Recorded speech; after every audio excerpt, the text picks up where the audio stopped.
welcome to episode 49 of the Parenting in My Pocket live Q&A, the weekly chat that we have where we answer your questions every week and try and give you some sort of value and bring some sort of benefit to you guys, answering the questions that you guys send in, and that will hopefully help other people who may be in similar situations. So I hope you've all had a really good week. We've had some lovely feedback over the last week from last week's questions, especially people found it interesting getting some dads' questions in, and it was good. It was good to have that conversation because like the majority of the questions we would get sent in are coming from mums or aunts or sisters or grandmothers, so it's nice to have kind of like that bit of a focus on the dads, where dads are coming from. So we'd absolutely encourage more dads to send in questions, or maybe partners or wives who might want to send in those questions for them. So we'll see how that goes, and hopefully we'll get some more. It's been an interesting week here at Help Me to Parent HQ. I'm just getting sent through the final draft of the Parenting in My Pocket Parenting Volume 2 book. So I'm hopeful that I'll be able to get that uploaded and ready to go. So if anyone wants to pre-order a signed copy, just head over to helpmetoparent.ie and you'll be able to pre-order a signed copy.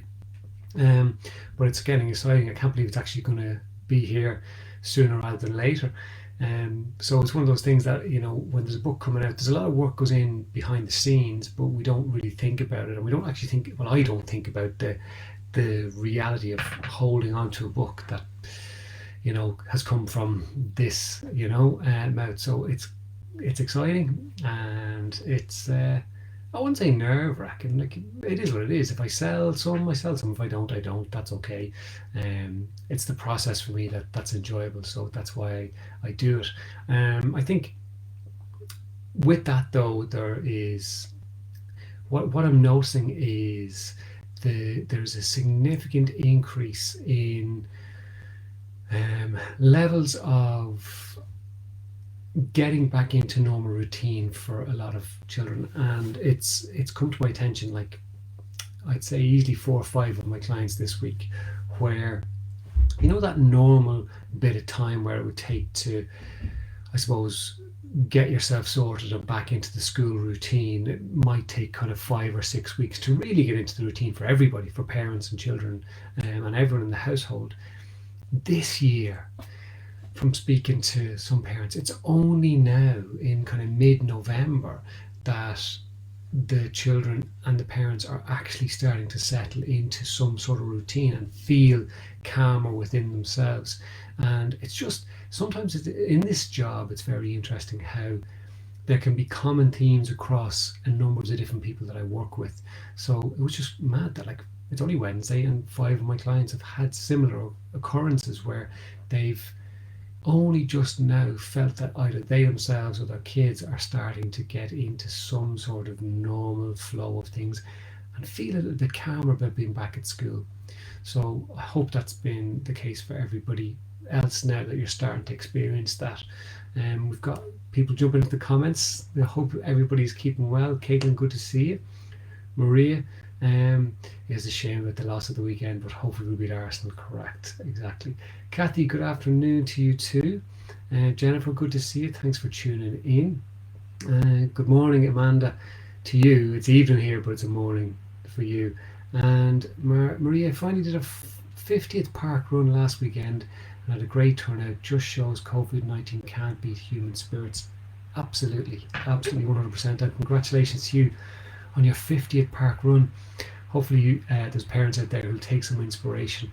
And I know from engagement with Maria, it's something that she just started and just has kept going. And I think sometimes people will put pressure on themselves, maybe, well, I couldn't do 50. You don't have to do 50. You don't even have to do one. But maybe if you're interested in starting, just go for a little jog. 200 yards, it's better than nothing. A good friend of mine who I used to be in business with, Stuart Farrell. Stuart, if you're tuning in, or Jenny, if you're tuning in, I hope you guys are keeping well. I haven't seen you in ages. But Stuart used to say, he was a personal trainer, and he said the hardest part was literally getting your arse off the sofa. And I may have borrowed that over the years from, but it's true. The hardest part is getting your arse up and moving. But once you start to do it, it doesn't make it easy, but you've actually started. So you're further along in the process. So any of you guys out there now tuning in and you would like to maybe do a park run or maybe just get a little bit fitter, just start small and go for it. I'm sure you will find somebody else out there who'll go with you if you need somebody else to go with you for encouragement. Today we have a couple of questions, yeah, let's just crack into them. So I have 5 children between the ages of 2 and 12. I love being a mum and I have so much fun with the kids. At the start of the lockdown, it was great, us all being around, but I found that the little time I could squeeze in for myself has absolutely disappeared. As things have opened up, the kids have gone back to school and creche, which is giving me the time back, which is great, but I just don't know what to do. I could absolutely fill my time with things to get done around the house, but I want to get into something as well. My partner suggested I go back to study, but I can't get my head around committing to something because, as I'm sure you can imagine, with 5 children, someone always needs mammy. I do like the idea of learning something new without the pressure to commit to something every week. Have you any suggestions on how I can get a bit of clarity in my head to explore? And I think that's a great question to send in, and I absolutely have no doubt it's going to resonate with quite a few of you guys out there, because we put a lot of pressure on ourselves because of the world we live in. Well, no, it's always been the same, but I think it's just amplified now with social media, that we will see people scrolling and, you know, those super mums and super dads who are doing 50 million things, and you're going, the only thing I can do is keep my eyes open in the evening because I'm so bloody tired. So we put a level of expectation on ourselves to do everything and be everything, and that just makes me think about a few conversations I've had about recently about, you know, how during lockdown we all said, right, I'm not going back to the craziness, and we've all gone back to the craziness and more. But I absolutely get what this mum is saying, that yes, she could go back and study. She could probably name maybe 2 or 3 things she'd like to study, but committing to that is massive, because yes, on the prospectus or whatever it might say, just one evening a week or just one weekend a month, and you know, you'll sit down with your partner and go, yeah, that actually seems reasonable. I could do one evening a week, or I could do one weekend a month. That's doable, but it's not. So if you're committing to do a big course, like a degree course or a diploma course, there's a hell of a lot of work involved in doing that. So here we have a mum who's potentially going from having no time to herself to going into full-time study, and it's just not going to happen, because she could invest a lot of money, a lot of time at the start, and then it could all fall apart because the kids need mum. So please don't put yourself under pressure to have to study something big, start a business, you know, start a creative writing course where you're going to write your first book. You don't have to do anything like that. And like you said, you need that bit of flexibility that you can dip in and out. So even, you know, some people say, well, go get a personal trainer or go sign up for yoga classes and do a block of 6, so you've got the commitment there. And that can work. That absolutely can work.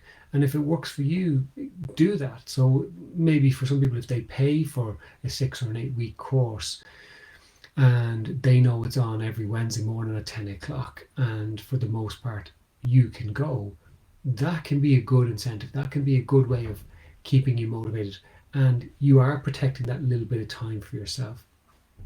But you need to have the flexibility as well. But the question she hasn't asked, what should I do? What she's asked is, how do I stop my head from exploding and and allowing myself just the space to even think about it. So she's not even at the point of deciding what she's going to do. She's at the point of, how do I even start the process of coming up with something? So that's what we'll start to hone in on. So one of the things that works for me and works for a lot of people that I've worked with over the years is to get a big sheet of paper. Okay? And there's no stupid suggestions going on. And you put your name in the middle, a big mind map, and then you do offshoots of all the things that you are interested in, or you think you might be interested in, or you were always curious about trying but never gave it a go, or you did try, didn't like it, but you might actually give it another go. And throw down every single idea. Even if it is, I'm going to become a bloody astronaut, put it down. Because what we need to do is get stuff out of our heads, because you have, being a mum, you have bills, you have your partner, you could have work, you could have all these things going on in your head. So that's why you can't get clarity, because everything is swirling around and it's just overwhelming for you to try and get some headspace. And how we get the headspace is by emptying our heads. So put everything down on a big sheet of paper. And then what you can do is you can evaluate what's on the sheet of paper. And you can kind of go, okay, well, this thing here, not really floating my boat. I put it down, but it's not really what I'm interested in. So I'll just give that like a red mark, because that's not for now anyway. So you might say, I want to get a degree in psychology, but just for right now, because my kids are between 12 and 2, it's not actually something that I can commit to. So that can get knocked off. And just evaluate each element, okay? And once you've done that, you'll have knocked a certain percentage off. Then you can start to look at, well, what are the ones that offer me the most flexibility? Or what are the ones that I know, barring exceptional circumstances, that I can commit to? So one could be a self-defense class every Tuesday, and I know that my partner is home from work and can look after the kids and drive the kids every Tuesday between 8 and 9 o'clock in the evening. And I can go and pay weekly, and that's fine. Or, anything like that, that you can do. The other thing is, there are so many, excuse me, there are so many different ways that we can learn now. So there are tons of online courses. Hell, the Teachable course, go and do a Teachable course from Help Me to Parent. That's what you could do. There's a free one, there's a couple of really cheap ones as well. No, I'm joking. But you could look at dipping your toe in. So if you actually really were interested in becoming a psychotherapist or a counselor or something, well, maybe just do a 3-month course that is something you can do in your own time. And that's where the challenge can be, where you can start to look at, well, where do I factor that time in? So with this process of getting everything down, time is going to be the biggest challenge, I would suspect. So by looking at which are the ones that provide me the most amount, which are the ones I can actually think I can do, so that'll whittle down to a small percentage. And then look at, okay, these are the practical things. Which of these are actually available to me? And that might knock out 2 or 3. So that whittles it down a bit more. And then you look at, okay, which of these do I actually enjoy, and start to prioritize. And then once you've done that, ask yourself, is this something I want to give the next month to, or the next 6 weeks to, or the next 2 weeks to, looking into and actually giving a go to? And if you are, give it a go. If you find you start and it's not what you thought it was, that's okay too. You don't have to do it. You can just go, no, it's actually not for me. Or it's actually, I'm trying to shoehorn in something extra into a space where I don't have that time. So it might not be the time to do that, but it's about getting it out of your head. That's the important thing. Now, different people will work in different ways, because there are so many different ways of learning. But this is one way to start to give you clarity. And then depending on what way your brain works, you can sit down and, you know, put it all on a spreadsheet if that's how it works for you. Or you can make a list if that's what works for you. Or you can dictate and put it on your phone and say, set a reminder to actually ring the local yoga studio or self-defense studio and or MMA studio, because might be want to become an MMA star tomorrow, and set the alarm for this time because I know the kids will be at school and I can actually make the phone call and see how you get on. But it is what's important about all of this is that you've recognized that you do need your time, that you are not just a mom. Like I can't even get my head around how busy your household is with 5 kids between 2 and 12. I cannot get my head around how you even feed them, because I'm sure there's plenty of different tastes and stuff. But you know, it's important that you've recognized that you have needs. You have needs too. But you know, some people can kind of go, oh, you know, that's a bit wishy-washy. But you're not just a parent, you're a human being, and you deserve to be able to do things for yourself and take some time for yourself to do your interests. And not only do you get to fulfill yourself, but you also teach your kids that it's all right to do the things that they enjoy as they get older as human beings. So give it a go. The mind map is really effective. And there will be people out there now tuning in who'll go, mind mapping is crap, it doesn't work for me. That's fine too. But this is just a starting point to get it out of your head so you can get some sort of clarity and see how that works. Caitlin sat with a cuppa at the park run, cheering everyone on. It's really important to have supporters at the park run. Maria, she had the easy job. She probably did.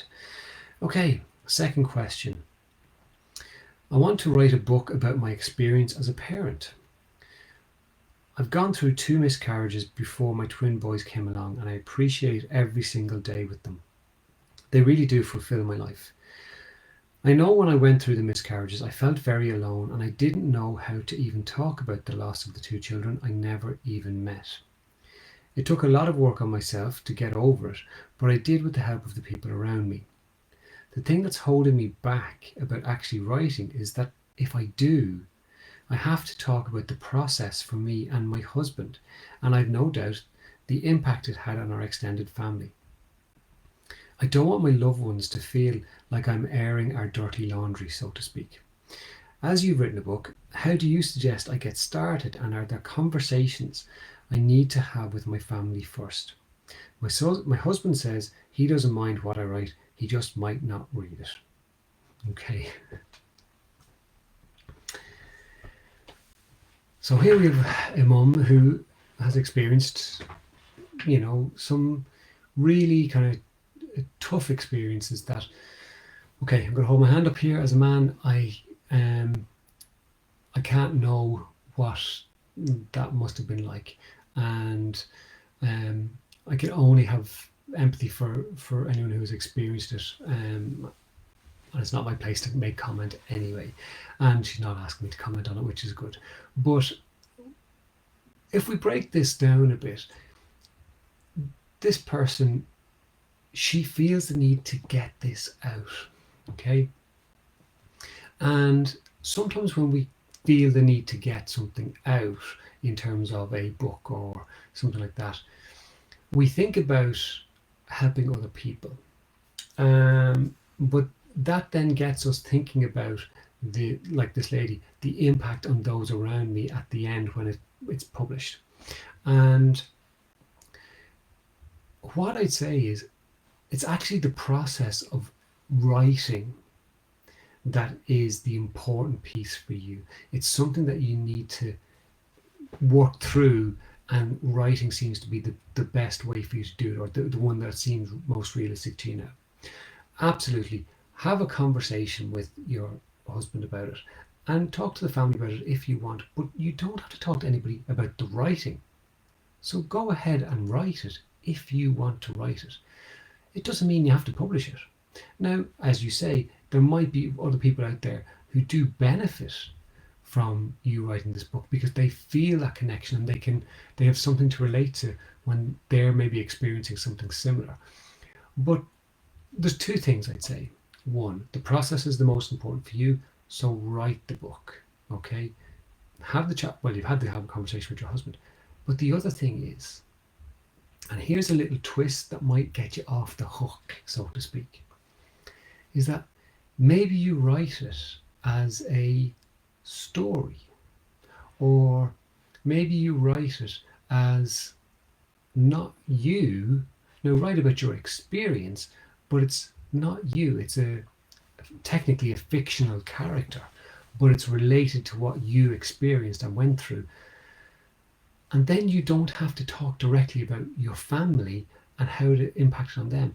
Or you can create complete new ways of how it impacted on them, because how you think it may have impacted on them, maybe they've told you that, but maybe it had affected them in other ways that you don't know.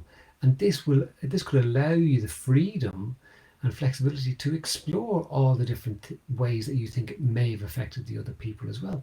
And that gives you content for the story as well. So you're getting it out, you're going through the process of the writing, which is the most important thing. But you may feel less worried about the impact on your loved ones if it's written through a third person, I suppose, rather than yourself. Now, you might sit there and go, Alan, actually, I want to write my book. And that's absolutely fine too. And that's where you do have the conversations but maybe write the book first so that you know then what are the conversations that you have to have with your family. Because if you go and have the conversation with them first, they might go, oh, I don't want you to say this about me, or I don't want you to talk about that. But part of your process might be actually talking about those things. So let's forget about a book. Let's forget it, as in forget about the finished cover. Forget about having it for sale. Forget about selling 1 to 1 million copies of it. Don't put that to the side and just focus on the process of starting. It takes a massive amount of pressure off. So for me, when I started writing my first book, which technically my first book hasn't really come out, because my first book that I wrote still is not finished. I didn't even think about finishing it. I just started the process of writing and stream of consciousness, and I can hand it to an editor and they could tear it apart and go, this is absolutely rubbish, but it doesn't matter. I had to write what I needed to get out. And for you, that is the important piece. So forget about everybody else, write what you need to write for yourself. And then if there is content in there so if you are going to publish it, if there's content in there that you feel it would be kinder to go and have a conversation with your family members about, well then do it. But at least it's putting parameters on it, because before you've written it, their mind could go to 90, yours could go to 90, but all the different things that could go into it, and you haven't even written a word yet. So write your book. That's all that matters. And then at the end of it, decide what you want to do. Hope that's helpful, guys. Thank you all for tuning in. I'm really happy that you guys tune in. Christina, Fukia, Louise, good to see you. Thank you so much. It means so much that people actually take the time out of their day to tune in and actually make a comment. So I really appreciate it. And look after yourselves, and I will see you next time. Take care.